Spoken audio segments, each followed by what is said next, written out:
बिस्मिल्लाहिर्रहमानिर्रहीम। अस्सलाम वालेकुम डियर स्टूडेंट्स, कैसे हैं आप लोग। स्टूडेंट्स, जैसे कि आप जानते हैं कि हमने chapter number 19 growth and development आपकी बायोलॉजी पार्ट सेकंड का स्टार्ट किया हुआ है। इसमें जो आज हमने करना है वो role of nucleus in development, के न्यूक्लियस का जो है रोल वो डेवलपमेंट के प्रोसेस में क्या होता है। इससे पहले कि हम role of nucleus in development देखें, इससे पहले हम ये देख लेते हैं कि एक तो हमारा टॉपिक है role of nucleus in development और दूसरा हमारा टॉपिक है कंसेप्ट ऑफ डिफ्रेंशिएशन, कि डिफ्रेंशिएशन जो होती है वो क्या प्रोसेस होता है। तो इससे पहले कि हम role of nucleus in development देखें तो हम पहले देख लेते हैं कि डेवलपमेंट का जो प्रोसेस है वो है क्या। Biological development या development, it is the progressive changes in size, shape and function during the life of an organism by which its genetic potential, जिसे जीनोटाइप कहा जाता है, are translated into functioning mature system, जिसको phenotype कहा जाता है। तो डेवलपमेंट एक ऐसा प्रोसेस है, एक ऐसा तब्दीलियाँ हैं जिसमें साइज़ तब्दील होता है, शेप और जो है बॉडी फंक्शन जो है किसी भी ऑर्गेनिज़म का चेंज होता है। तो बायोलॉजिकल डेवलपमेंट जो है वो प्रोग्रेसिव चेंजेस है किसी भी ऑर्गेनिज़म की साइज़, शेप और उसके फंक्शन में, और वो जो है उसके जीनोटाइप को और जीनोटाइप में वो फंक्शन होते हैं जो कि अपीयर कहाँ होती हैं, फिनोटाइप में, उसकी अपीयरेंस में, मॉर्फोलॉजी में। तो रोल ऑफ न्यूक्लियस देखते हैं कि न्यूक्लियस का जो रोल है वो डेवलपमेंट के प्रोसेस में क्या है। Most gene controlled substances which can easily be identified are found in the cytoplasm, कि बहुत सारी जो जीन्स होते हैं या जीनोटाइप जो कि इजीली आइडेंटिफाई किए जाते हैं वो ज़्यादातर कहाँ पाई जाती हैं, साइटोप्लाज्म में, and are probably produced in it, और उसी के अंदर, इससे मतलब साइटोप्लाज्म के अंदर ही वो क्या होती हैं, बनती हैं। तो through experiment it is found that production of developmentally active substances by the nucleus itself और its immediate neighbourhood is however available in some cases. लेकिन ये भी देखा गया है कि जेनेटिकली जो जीन्स, वो जीन्स जो हैं जो कि डेवलपमेंट के में इन्वॉल्व होते हैं, वो न्यूक्लियस के गिर्द मौजूद जो बहुत करीब उसकी सेल ऑर्गेनेलीज होती हैं, उनके अंदर भी जो है साइटोप्लाज्म के अलावा वो जीन्स जो हैं न्यूक्लियस या उसके नेबरहुड जो हैं उसमें भी वो मौजूद होती हैं। और ये जो है एक्सपेरिमेंट्स के ज़रिए जो है इस बात को क्या किया गया है, प्रूव किया गया है। इसलिए एग्जांपल क्या है कि क्या एग्जांपल कि सिर्फ साइटोप्लाज्म में ही जीन्स जो के डेवलपमेंट में इन्वॉल्व है सिर्फ नहीं होती, बल्कि क्या है वो न्यूक्लियस के अंदर भी पाई जाती है। इसकी एग्जांपल एक्सपेरिमेंट के ज़रिए किस तरह से प्रूव हुई। One of such example is in the multi cellular algae.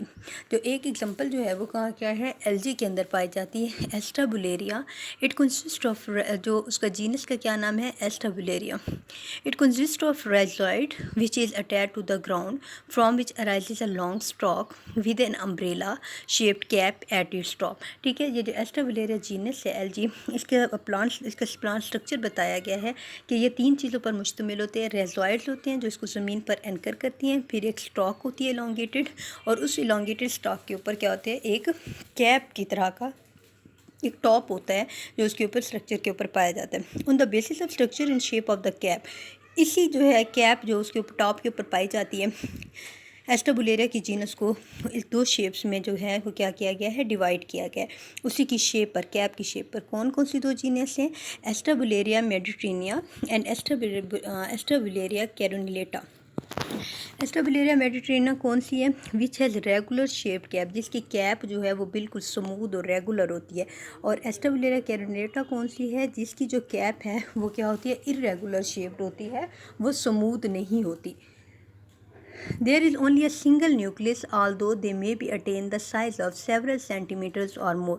तो यही जो एस्टाबुलेरिया है इसके अंदर सिर्फ इसकी बेस में, इसके जो पीछे नीचे वो राइजोइड के बारे जैसे बताया गया बेस होती है, उस बेस में सिर्फ एक न्यूक्लियस पाया जाता है, चाहे ये जितनी सेंटीमीटर तक भी लेंथ में चले जाती है।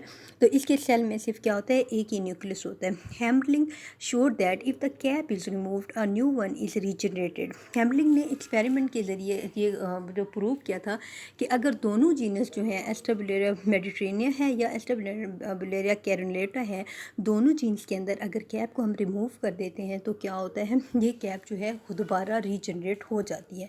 He cut off the nucleus containing rhizome from an alga of one species, Astrobularia mediterranea, and crafted similar piece containing the nucleus of another species, Astrobularia carinulata. When the cap was now removed, it was seen that the new regenerated one had the character of Astrobularia carinulata.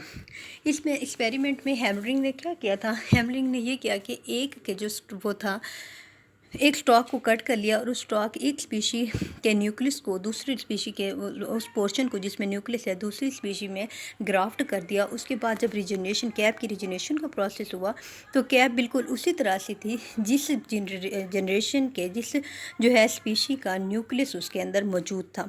तो इससे क्या ज़ाहिर हुआ कि nucleus जो है तो nucleus developmental changes को कंट्रोल करता है, क्योंकि उसी सिर्फ जो सेल था उसके अंदर सिर्फ न्यूक्लियस था, जो न्यूक्लियस जो है उस सेल की जो है उस कैप की प्रोडक्शन को कंट्रोल करता है।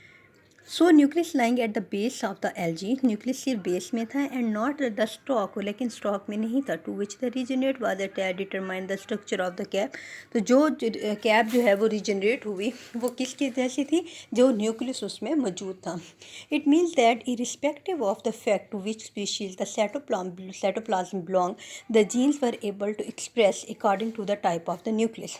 तो इस एक्सपेरिमेंट से हैमरिंग ने क्या है इस बात को डिस्प्रूव किया कि जो जीन जो कैप की जो टाइप है, जो कैप की शेप है, वो कौन डिटरमाइन करता है, डेवलपमेंट को कौन डिटरमाइन करता है, न्यूक्लियस डिटरमाइन करता है। वो इस बात पे डिपेंड नहीं करता कि कौन सी स्पीशी का उसमें साइटोप्लाज्म मौजूद है।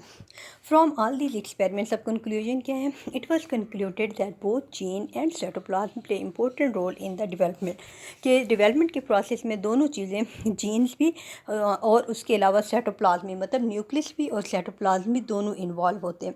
Nucleus contain all genes, nucleus में तमाम जीन्स होती हैं which determine the characteristic of individual, जो कि किसी भी इंडिविजुअल के मुख्तलिफ खसूसियात को डिटरमाइन करते हैं, जैसा कि हमने एस्ट्रोबुलेरिया की दो स्पीशीज़ में देखा कि वो क्या है, वो कैप की शेप को डिटरमाइन कर रहा है। While cytoplasm play the role of the selection of gene, और साइटोप्लाज्म का क्या काम है कि वो जीन्स को सिलेक्ट करता है। तो दोनों साइटोप्लाज्म का भी और न्यूक्लियस का भी दोनों का क्या है, किसी भी ऑर्गेनिज्म की डेवलपमेंट में दोनों का रोल होता है। अब देखिए ये पिक्चर से, ये एस्ट्रोबुलेरिया मेडिटेरेनिया है ये स्पीशी, ठीक है, रैज़ोइड है जिसको बेस कहा जाता है। ये ऊपर ये देखिए ये रैज़ोइड से, ठीक है, ये बेस है और ऊपर जो ये स्टॉक है और ऊपर जो है इसके ऊपर कैप है। ये एस्ट्रोबुलेरिया मेडिटेरेनिया है, इसकी कैप बिल्कुल रेगुलर है। अब दूसरी स्पीशी कौन सी है, एस्ट्रोबुलेरिया कैरिनुलेटा, इसकी रैज़ोइड है, स्टॉक है और इसकी जो कैप है वो रेगुलर नहीं है, वो क्या है, वो इरेगुलर है, वो स्मूथ नहीं है। अब हैमलिंग ने क्या एक्सपेरिमेंट किया कि उसने ये देखें ये जो एस्ट्रोबुलेरिया मेडिटेरेनिया है उसी का बेस है, लेकिन स्टॉक जो है उसने दूसरी स्पीशी कैरिनुलेटा का लगा दिया।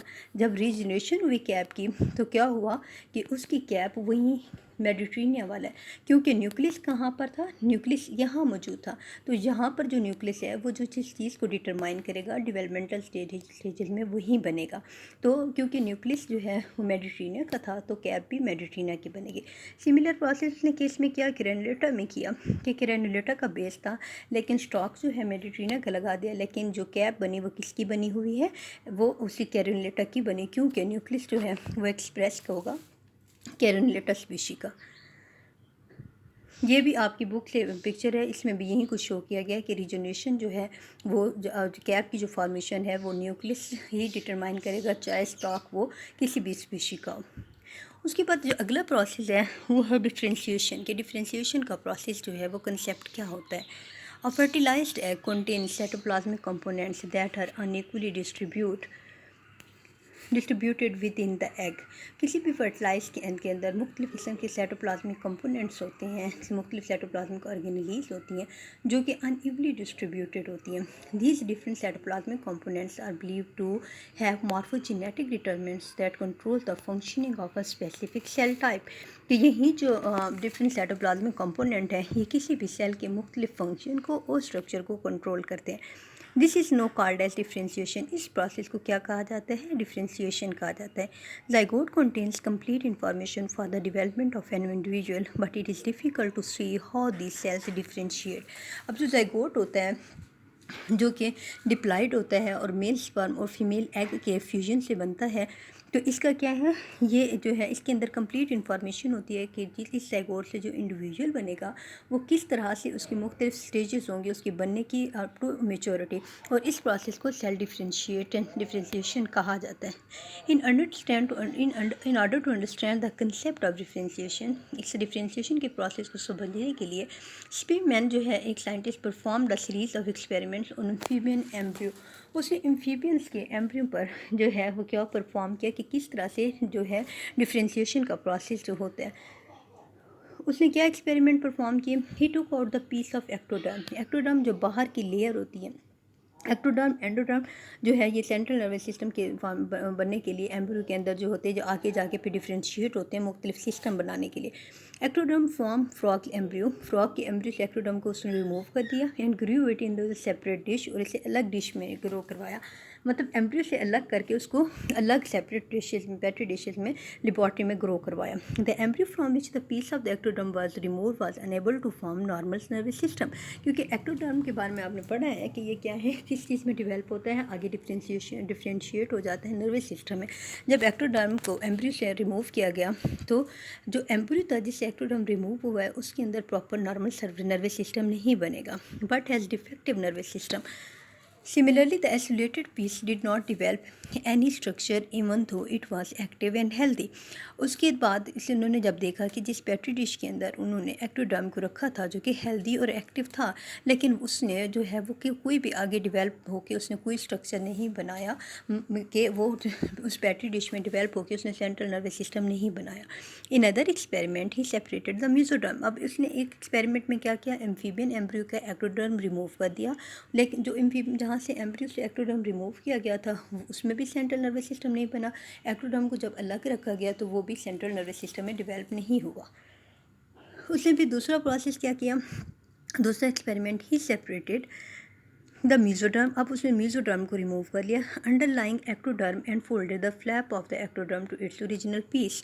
उसने क्या किया कि एक्टोडर्म के नीचे से मेसोडर्म निकाल लिया, लेकिन जो है एक्टोडर्म को उस एम्ब्रियो के ऊपर दोबारा फ्लैप कर दिया।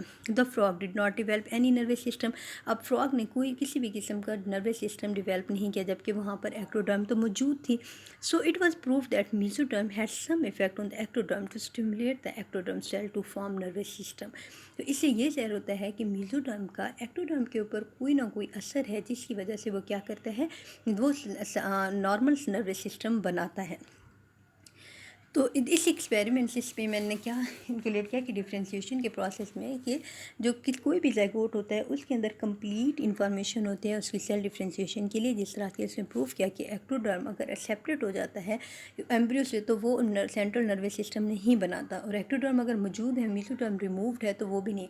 तो कंप्लीट इन्फॉर्मेशन पूरे ज़ायगोट या पूरे एम्ब्रियो में होती है, और उसे वो तमाम जो है वो इन्वॉल्व होते हैं सेल डिफ्रेंशिएशन में और नॉर्मल प्रॉपर किसी भी इंडिविजुअल की प्रॉपर फंक्शनिंग और उसके प्रॉपर स्ट्रक्चर के लिए पूरे के पूरे ज़ायगोट या पूरा का पूरा एम्ब्रियो जो है वो इसमें इन्वॉल्व होते हैं। ठीक है स्टूडेंट, आज की इसमें टॉपिक में हमने डिफ्रेंशिएशन के प्रोसेस को देखा कि किस तरह से जो है वो ज़ायगोट आगे डेवलप हो जाता है किस चीज़ में, अपने प्रॉपर फंक्शनिंग और स्ट्रक्चर के लिए, किसी भी ऑर्गेनिज्म के लिए उस ज़ायगोट में पूरी की पूरी क्या होती है, इंफॉर्मेशन मौजूद होती है।